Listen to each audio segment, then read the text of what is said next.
Yes, nongeye kuguha ikaze ukurikiye CC Free TV kandi subscribe niba utarayikanda kugira ngo uzajye ubona andi makuru mashyashya y'imyidagaduro ya entertainment yo mu Rwanda utasanga handi usibye hano kuri CC Free TV.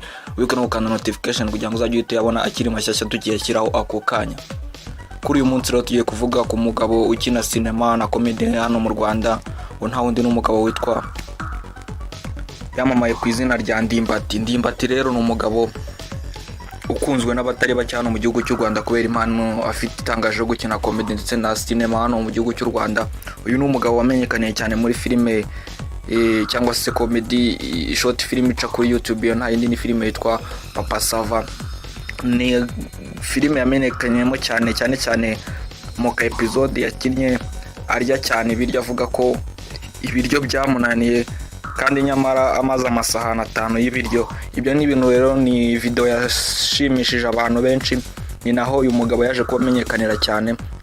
Nyuma yaho rero uyu mugabo yaje kuba yinjira muri filime ica kuri televiziyo Rwanda, yo nta yindi ni filime yitwa City Made. Ibyo byose rero bigatuma akomeza kubaka izina.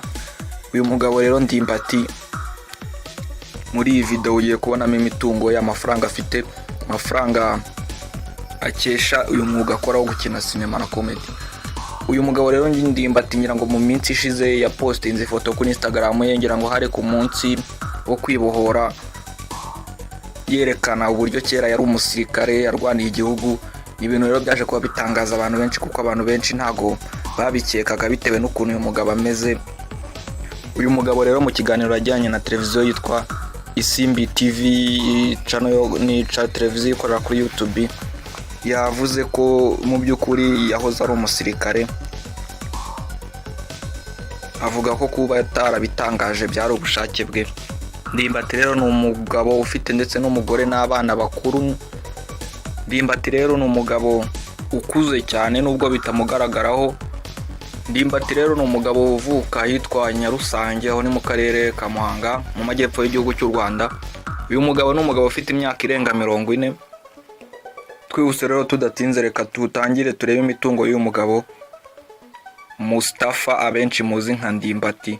Uyu Mustafa rero afite cyangwa se ahembwa amadolari 30 buri munsi, agahembwa amadolari 70 buri cyumweru.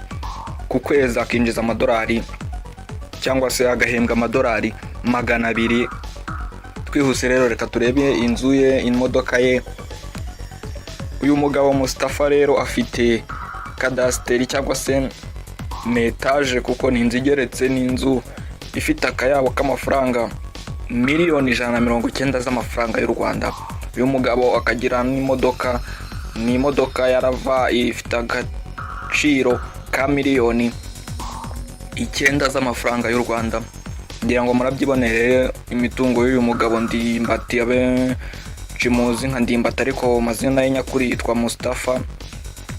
Nkwibutsa aho utarakanda subscribe kuri ino channel, iki nicyo gihe kugira ngo wanze kandi kubera ko ino channel ya mbere kugeza amakuru y'imyidagaduro entertainment yo mu Rwanda utasanga handi usibye hano kuri CC Free TV. Wecyo usabwa no gukanda subscribe ndetse ukana notification kugira ngo amakuru yose uzajye uyabona akikugeraho 5 kuri 5. Yumvaga na CC Free TV. Ciao.